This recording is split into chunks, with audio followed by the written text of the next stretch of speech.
காய்கறி செடியாகட்டும் பூச்செடியாகட்டும் ஒரு liquid fertiliser குயிக்காக செய்யக்கூடியது.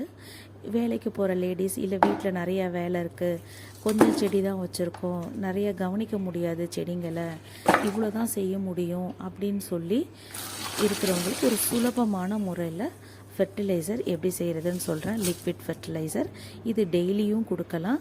இது நான் டெய்லி கொடுத்துட்டு வந்து என்னோடய செடிங்க நிறைய பூ கொடுத்தது, நிறைய புது தளிர் வந்தது, ரொம்பவே சூப்பராக இருந்தது. கீரையெல்லாம் ரொம்ப நல்லா முளைச்சிருந்தது.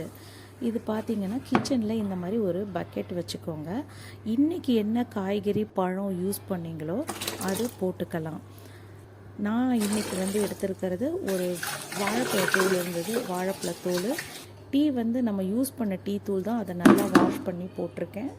ஆரஞ்சு தூள், வெங்காயத்தூள், பூண்டு தூள், வாழைப்பழம், மோர் வேஸ்ட்டாக இருந்தது, ரொம்ப புளிச்சு போய் இருந்தது மோர், அதனால் அந்த மோரையும் போட்டுக்கிட்டேன்.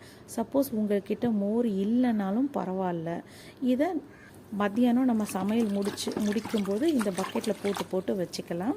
அரிசி கழுவின தண்ணி கூட எக்ஸ்ட்ரா கொஞ்சம் 2 மகு தண்ணி போட்டு அதை ஊற வச்சுக்கலாம். ஊற வச்சுட்டு மறுநாள் காலையில் புளிச்சு மேலே ஆடை கட்டி நல்லா நுண்ணுயிர்கள் நிறையா வளர்ந்து இருக்கும். அப்போ என்ன செய்யணும், இந்த மாதிரி காய்கறி தோலெல்லாம் இருக்குது இல்லையா, அதெல்லாம் நல்லா அதோட சாரெல்லாம் இந்த தண்ணியில் இறங்குற மாதிரி நல்லா பிழிஞ்சு எடுத்துக்கணும். வாழைப்பழ தோலில் பார்த்திங்கன்னா அவ்வளோ சத்து இருக்குது, செடி வளர்கிறதுக்கு ரொம்பவே உதவியாக இருக்கும்.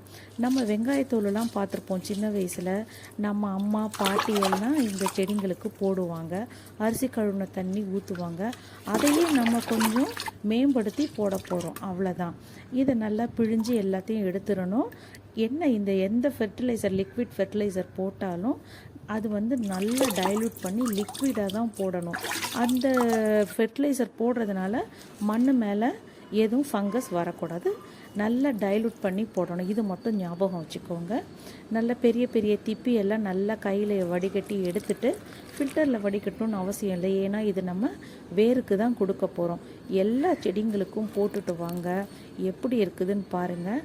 நான் போன தடவை இந்த யூடியூப் ஆரம்பிக்கிறதுக்கு முன்னாடி இந்த செடிங்களுக்கு இது விட்டுக்கிட்டு இருந்தேன், அதனால் அது வீடியோவாக எடுக்கலை. இந்த சாமந்தி செடி பார்த்திங்கன்னா மஞ்சள் சாமந்தி ரொம்ப சின்ன செடியாக தான் இருந்தது. இந்த தொட்டியே கொள்ளாத அளவுக்கு நிறையா கிளைலாம் விட்டு தொட்டி விட்டு வெளியில் நிறையா பூ பூத்தது. இது டெய்லியே கொடுக்கலாம். வேலைக்கு போகிற பெண்களுக்கெல்லாம் இது ரொம்ப ஈஸியாக இருக்கும். அப்பார்ட்மெண்ட்டில் இருக்கும், இந்த மண்புழு உரம்லாம் தயாரிக்க முடியாது, கம்போஸ்ட் பண்ண முடியாதுன்றவங்களுக்கு ரொம்பவே உதவியாக இருக்கும்.